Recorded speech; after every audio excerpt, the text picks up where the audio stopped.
sibérien, je vais rejoindre Chaton, le surnom d'une très bonne amie. Donc voilà, on va bientôt rentrer dans la maison des marais. Il y a déjà des maisons assez flippantes. Là, arrivé devant le cinéma, et ici nous avons Chaton. Coucou Chaton. Attends, Bonjour Chaton. Mouah. Qu'est-ce que tu viens voir? Je viens voir la Dame en Noir 2. Comme moi. Ouais. C'est incroyable. C'est normal, on y va ensemble. Bah ouais, lol. Chaton, Oui, Chaton. t'es prêt à rentrer dans la salle 2? Oui, Chaton. On y va. 3, 2, 1, on y va.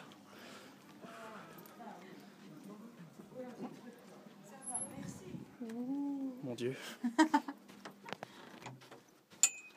Attention, nous rentrons dans la salle hantée. On rentre dans la salle. Il y a 3 personnes, 4 personnes. Tout au fond? Non, plus près. On est trop loin, faut qu'on soit dans le film, tu comprends? D'accord, on va faire dans le film. On va se mettre au milieu là.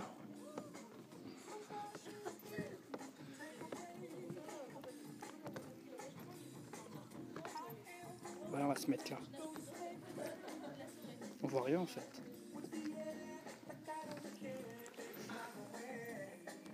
On voit même pas l'écran. Tout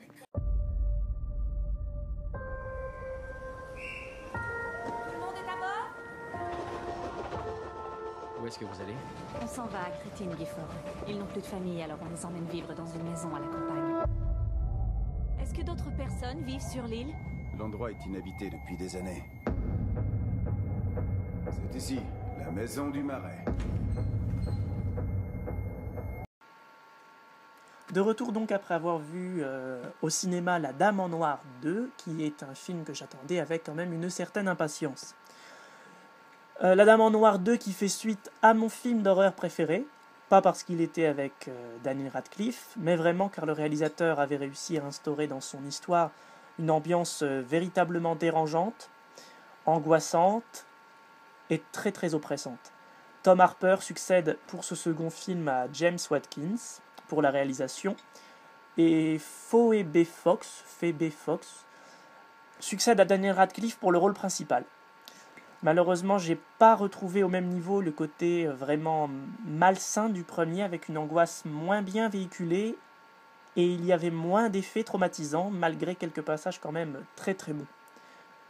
Là où James Watkins nous faisait vraiment ressentir la terreur à travers le personnage joué par Daniel Radcliffe, donc Arthur Kipps, qui pour le coup était vraiment seul dans la maison des marais. Le deuxième film contient trop de personnages autour de l'héroïne pour qu'on ait vraiment peur pour elle. Même la maison, je trouve qu'elle a perdu son aura macabre, même si elle est quand même assez terrifiante et que j'aurais pas envie de m'y aventurer. Je l'ai trouvée plus rassurante que dans le premier. J'ai bien aimé l'idée d'intégrer des enfants à l'histoire, mais le déroulement de l'intrigue est trop classique dans son ensemble, je trouve, et je m'attendais à un dénouement beaucoup plus travaillé et recherché, qui serait moins calqué sur le volet précédent. Phoebe Fox est moins convaincante que Daniel Radcliffe. La version française est bonne, mais vraiment sans plus, et le tout est beaucoup trop lisse, sans aucune réelle surprise. Si je devais donner une note au film, je dirais 13 sur 20. Voilà donc pour ma critique express, et comme vous l'avez compris, une critique audio et non vidéo, de La Dame en Noir 2. C'est une petite déception, mais je reste quand même très content du fait qu'ils aient créé une suite à La Dame en Noir. Ça aurait pu être pire, ça aurait pu être mieux, même beaucoup mieux, moins copié sur le premier, mais bon, voilà, c'est comme ça.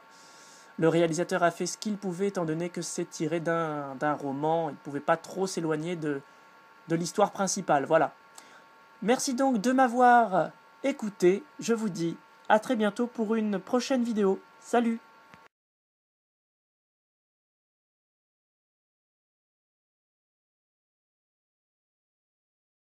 Yes, je reviens vite fait sur mon Blu-ray de Titanic que j'ai reçu ce matin.